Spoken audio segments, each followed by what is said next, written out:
Hello friends, அனைவருக்கும் வணக்கம். So இந்த விலாக் என்னென்னு பார்த்தீங்கன்னா, எங்களோட குலதெய்வ கோயிலுக்கு பொங்கல் வைக்க போயிருந்தாங்க. அந்த பற்றின விலாக் தான்.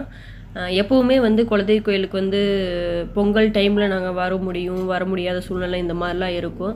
அதனால் நாங்கள் எப்போ ஊருக்கு போக முடியுதோ அந்த சமயத்தில் பார்த்தீங்கன்னா நாங்கள் பொங்கல் வச்சுருவோம். ஏதாவது வேண்டுதல் இந்த மாதிரி ஏதாவது பண்ணியிருந்தாலும் நாங்கள் முதல்ல ஒரு செயல் செய்கிறோம், ஒரு விஷயம் பண்ணுறோம் அப்படின்னா அதுக்கு குலதெய்வ கோயிலுக்கு முதல்ல பொங்கல் வச்சு சாமி கும்பிட்டதுக்கப்புறம் தான் அந்த விஷயத்த செய்யணும்னே நினைப்போம். அது எங்களுக்கு ஒரு பெரிய நம்பிக்கை. ஸோ இங்கே பண்ணினா நல்லாயிருக்கும் அப்படின்ட்டு அதுதான் இந்த தடவையும் பண்ணிகிட்ருக்கோம். இப்போ பார்த்திங்கன்னா நாங்கள் நேரமே போயிட்டோம். நாங்கள்லாம் விரதம் கரெக்டாக சஷ்டி டைமில் நாங்கள் விரதம் இருந்தனால நாங்கள் யாரும் சாப்பிடல. தம்பிக்கு பார்த்திங்கன்னா கோவிலில் போகிற வழியில் எல்லா வகையிலையும் சாப்பாடு இருக்கும். தக்காளி, லெமனு, எல்லாமே, கேரட்டு, சொரக்காய் சாப்பாடு, கீரை சாப்பாடு, எல்லாமே எல்லா சாப்பாடு எது வாங்கினாலும் 30 ரூபாய்ன்ட்டு சாப்பாடு சூப்பராக இருக்கும். அந்த கடையில் நாங்கள் எப்பவுமே ரெகுலர் கஸ்டமர் மாதிரின்னு வச்சுக்கோங்களேன். ஊருக்கு போனால் அங்கே போய்ட்டு ஒரு தக்காளி சாப்பாடு வாங்கிட்டு போயிட்டோம். கருப்பராயருக்கு அலங்காரமெல்லாம் சூப்பராக பண்ணி பூஜையெல்லாம் பண்ணாங்க. பார்த்திங்கன்னா பொங்கல் அம்மாவோட பொங்கல் வைக்க போனோம்னாலே நம்மளுக்கு எந்த வேலையும் இருக்காதுங்க. சும்மா அப்படியே நம்ம போய் ஒரு வீடியோ எடுக்கிறோமா அப்படிங்கிற மாதிரியே தான் இருக்கும். எனக்கு என்னமோ நான் தனியாக போனாலோ நானும் அத்தையும் போனோம்னாலோ அப்போ பார்த்திங்கன்னா பொங்கல் நான் வைக்கிற மாதிரி இருக்கும். அம்மா கூட போனோன்னா அம்மா பொங்கல்லாம் வச்சுருவாங்க. அந்த பொங்கல் வைக்கணும் அப்படிங்கிற இதே இல்லாமல் அம்மா பார்த்துக்குவாங்க அப்படிங்கிற ஒரு நம்பிக்கை இருக்கும்ல, அதனால் அம்மா வச்சுருவாங்க அப்படின்ட்டு. அப்புறம் அவருமே பார்த்திங்கன்னா நான் தனியாக வைக்கிறப்ப பார்த்திங்கன்னா அவர் தான் மேக்ஸிமம் எல்லாமே பண்ணுவார்.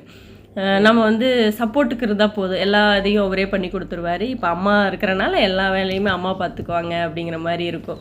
அம்மா பொங்கல்லாம் வச்சுட்டாங்க. நம்ம சரி பொங்கல் எல்லாம் ஃபுல்லாகவே அவங்க வச்சாலும் நம்ம வீடியோக்காவது நம்ம பொங்கல் வைக்கணும் இல்லைங்களா? அந்த மாதிரி நான் போயிட்டு கரெக்டாக அடுப்பு கரெக்டாக கெட்டு போச்சு. நான் போய் பக்கத்தில் கோதனேன். ஒரு 2 நிமிஷம் அதை பற்ற வைக்கலான்னு பார்த்தா புகைய ஆரம்பிச்சிருச்சு. என்னால் கடைசி வரைக்கும் பற்ற வைக்கவே முடியல. இது என்னடா வம்பா போச்சு அப்படிங்கிற மாதிரி ஆயிடுச்சு. இருந்தாலும் ஒரு வழியாக நான் அதிகமாக தீக்குச்சி வேஸ்ட் பண்ணுவேன். அம்மா பார்த்திங்கன்னா அதெல்லாம் எதுவும் இல்லாமல் இருக்கிறதுல அப்படியே பற்ற வச்சு கரெக்டாக சூப்பராக பொங்க வச்சுருவாங்க.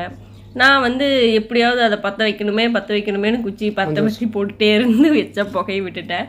அதுக்கப்புறம் அம்மா மறுபடியும் ரெடி பண்ணாங்க. அதுக்கப்புறம் தான் அதை ரெடி பண்ண முடிஞ்சது. கரெக்டாக அவரு பொங்கல் கரெக்டாக தீ எப்படி எரியணும் பொங்கலுக்கு அப்படிங்கிறத அவர் கரெக்டாக பார்ப்பார். எனக்கு கொஞ்சம் அது சரியாக தெரியாது. அதிகமாக எரியணும் கம்மியாக எரியணும் அப்படிங்கிறதெல்லாம் கரெக்டாக அவர் பார்த்து வைப்பார். எனக்கு அது தெரியாமல் நான் எச்சா போட்டு முளைக்கி விட்டுருவேன். அந்த மாதிரி பண்ணக்கூடாது. அந்த பொங்கல் விழுகிற டைமில் கரெக்டான இதில் தீ எரியணும் அப்படின்னு சொல்லுவாங்க. அதனால் அவரும் அம்மாவும் அதை கரெக்டாக பார்த்துக்குவாங்க. நம்மளோட வேலை என்னென்னு பார்த்தீங்கன்னா சுற்றி வீடியோ எடுக்கிறது தான். எங்களோட குலதெய்வ கோயிலில் பார்த்திங்கன்னா எப்போவுமே நாங்கள் போனோம் அப்படின்னா அபிஷேகம் இதெல்லாமே பண்ணுவாங்க. அந்த நாங்கள் போகிறப்போ எங்களுக்கு ரொம்ப சந்தோஷமாக இருக்கும், மன நிறைவாக இருக்கும் சாமி கும்பிட்டதுக்கும் பொங்கல் வச்சு.